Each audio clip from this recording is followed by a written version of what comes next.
Hello. Good morning. This is Kim. This is Andy. And we're reading to you from the Urantia book. Today we're reading The Examination by Anas, paper 184, part 1. Okay, so this is when Jesus was taken to the palace of Anas, who is like the former high priest of the Sanhedrin court. Okay, do you want to start? Sure. Anas, enriched by the temple revenues, his son-in-law, the acting high priest, and with his relations to the Roman authorities, was indeed the most powerful single individual in all Jewry. He was a suave and political planner and plotter. He desired to direct the matter of disposing of Jesus. He feared to trust such an important undertaking wholly to his brusque and aggressive son-in-law, Anas. No, son-in-law. son-in-law. Caiaphas was the son-in-law. So Annas is the elder, and these are like the two main guys in the Sanhedrins, two main, Jewish authorities, Okay. right? Annas wanted to make sure that the master's trial was kept in the hands of the Sadducees. He feared the possible sympathy of some of the Pharisees, seeing that practically all of those members of the Sanhedrin who had espoused the cause of Jesus were Pharisees. Right. So they're trying to keep the opinions of anybody who might be sympathetic to Jesus. We're trying to keep them out of this discussion. Mm-hmm. So keep away the Pharisees. Okay, and the Pharisees, who are the Pharisees and the Sadducees? I'm not sure. Okay, so the way I understand it is like the Jewish religious order had like political factions, and they were like so Sadducees and Pharisees are kind of like political parties, like Democrats and Republicans that have different philosophies on how Jewish philosophy or Jewish religion should be disseminated and carried out and stuff like that. So currently the court is in the hands of the Sadducees, and we want to keep out the Pharisees. Right? Okay. Mm-hmm. Annas had not seen Jesus for several years, not since the time when the master called at his house and immediately left upon observing his coldness and reserve in receiving him.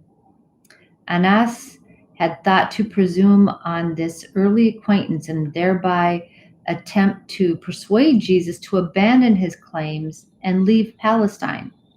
He was reluctant to participate in the murder of a good man and had reasoned that Jesus might choose to leave the country rather than to suffer death. But when Annas stood before the stalwart and determined Galilean, he knew at once that it would be useless to make such proposals. Jesus was even more majestic and well poised than Annas remembered him. Wow. Even with, arms tied behind his back, and he's still very poised, and he's not going to be, he is the Son of God and the Son of Man. All right, you want to go? When Jesus was young, Annas had taken a great interest in him, but now his revenues were threatened by what Jesus had so recently done in driving the money changers and other commercial traders out of the temple. This act had aroused the enmity of the former high priest far more than had Jesus' teachings. It's all about the money. It's all about the money, honey. Yeah. Annas entered his spacious audience chamber, seated himself in a large chair, and commanded that Jesus be brought before him. After a few moments spent in silently surveying the master, he said, "You realize that some must be done about your teaching, since you are disturbing the peace and order of our country." As Annas looked inquiringly at Jesus, the master looked full into his eyes but made no reply. Again Annas spoke. "What are the names of your disciples besides Simon Zelotes, the agitator?" Again Jesus looked down upon him, but he did not answer. So he's looking at him straight in the eye and not speaking to him. Annas was considerably disturbed by Jesus' refusal to answer. so much so that he said to him, "Do you have no care as to whether I am friendly to you or not? Do you have no regard for the power I have in determining the issues of your coming trial?" When Jesus heard this, he said, "Anas, you know that you could have no power over me unless it was permitted by my Father. Some would destroy this Son of Man because they are ignorant. They know no better. But you, friend, know what you are doing. How can you therefore reject the light of God?" Right. Whoa. Whoa. Mhm. The kindly manner in which Jesus spoke to Anas almost beamed in his mind that Jesus must either leave Palestine or die. So he summed up his courage and asked, "Just what is it you're trying to teach people? Who do you claim to be?" Jesus answered, "You know full well that I have spoken openly to the world. I have taught in the synagogues and many times in the temples where all the Jews and many of the Gentiles have heard me. In secret, I have spoken nothing. I've been open, totally open. I haven't held any secrets. Why then do you ask me about my teaching? Why do you not summon those who have heard me and inquire of them? Behold, all Jerusalem has heard that which I have spoken, even if you have not yourself heard these teachings."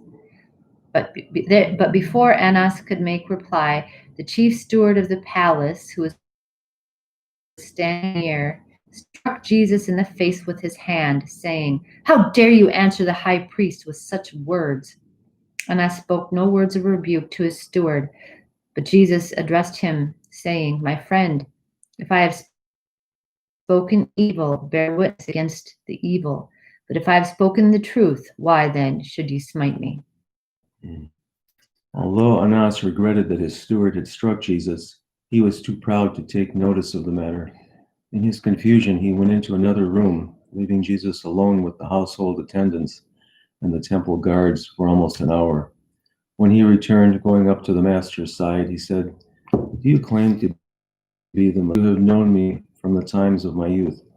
You know that I claim to be nothing except that which my Father has appointed, and that I have been sent to all men, Gentile as well as Jew." Then said Anas, "I have been told that you have claimed to be the Messiah. Is that true?" Jesus looked upon him and replied, "So you have said." Hmm. Mm. Draw your own conclusions. I've said enough, right? Mhm. About this time, messengers arrived from the palace of Caiaphas to inquire what time Jesus would be brought before the court of the Sanhedrin. And since it was nearing the break of day, Annas thought best to send Jesus bound and in the custody of the temple guards to Caiaphas. He himself followed after them shortly.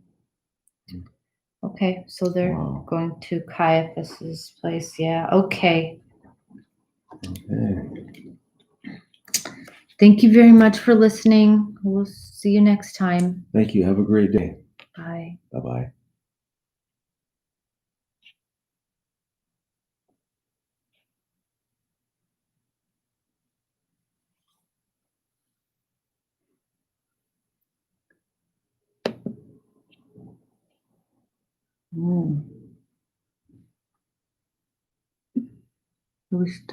What is this?